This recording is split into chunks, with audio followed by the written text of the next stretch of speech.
intentions find their way into our will. So what happens then at that juncture? What do we need now? Because before we need wisdom, what is our will? Is our will the Father's will at this point in our quest?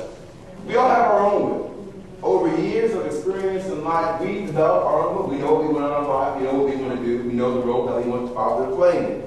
So it's narrow congruent to His will. What do we need? Knowledge. And knowledge is the detailed version of His will for our lives. Okay? So all those things that He wants to do that we're not doing because of our lack of knowledge, He starts giving those things to us. And we can, because we have no sin in our lives, we can readily receive them and apply them. Okay? But to do so, we needed somebody to help us out through that process. Sister Angela, what do we need? Another guy. Yeah. You just said it. You said it earlier. Who said it? Wisdom. And who was wisdom? Our second line of defense. Our sound counselor. Okay? So wisdom instructs us how to execute the will of the Father. With wisdom, we execute His will in our lives. Okay? And these are the first steps we took to stopping sin in our lives, to making a clean break from sin. Is this what we've learned in the past few days? Yes. Clear? Everyone following this? Okay. So what that did was, in doing all this, and accomplishing all these spiritual feats, our soul was amplified. Now it's got some extra protection. Because we said before, the soul is not as strong as the flesh, which is why the Bible talks about how the things that we would do, we don't do. Okay, the flesh would always overpower us. He's a physical person. And the soul was weak. He was dependent. So now we strengthen the soul because in order for us to be righteous, we have to take care of our flesh. We have to get him on the driver's seat. And by doing so, now we've got godly actions. Instead of committing sin, we're committing godly acts across the board. As long as we have that motto in place, this will be the case. It will never fail. As long as we stay true to the model. Then what happened? All of a sudden, we're committing all these godly actions. Is the flesh, is he happy with that? No, he's not. So we said that at obedience, what did he try to do? Bombard us. Yeah, he did. He did. And how did he do that? Didn't he try to fight the armed guard? Yes. But did he move? But if we were true to our quest, would he win? No. He couldn't win, could he? So what happened was, he said he went away. But he was coming back with him. So at this juncture, the flesh comes back. And he's ready for the ultimate war. Okay, and the ultimate war ensues. So what do we need to deal with the flesh? This was last night. Temperance. And who was temperance? Strong man of war. And what does he do to the flesh? He subdues the flesh. He pins them down. So all those deeds that the flesh is still trying to put on the soul, even though we're amplified, the temperance allows us to subdue him. Okay? For the first time in our life, we are subduing our flesh. So what happens is, as he's subdued, some of his deeds didn't get subdued, his allies. So what we needed was a bounty hunter. And who is this? Who is our bounty hunter? Endurance. Through endurance, he goes out and he looks for and then destroys every deed of our flesh. Okay? What we've done now is we've broken off from sin. Okay? We have suffocated our sinful nature. We have subdued the flesh, and now we are in the process of mortifying its deeds. Okay? That being said, now the Spirit has the ability to open up and to release its kingdom within us. Okay? We said the kingdom of heaven inside of us. The Spirit's intent is that to be a permanent, progressive kingdom. One that will never end. So we have to take the necessary steps for that to happen. The Spirit does not create the kingdom inside of us when we're still sinning. Okay? Because the kingdom cannot coexist with sin. Okay? So that kingdom then is fueled by our continuous and godly actions.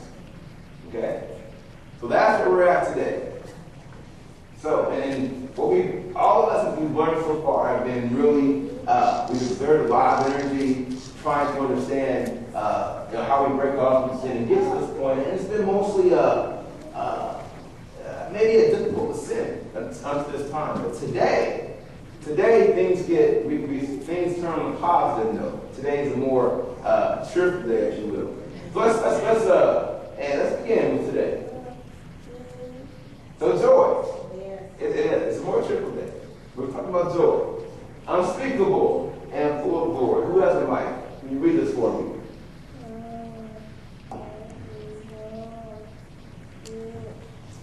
For Yahweh hath chosen Zion, he hath desired it for his habitation.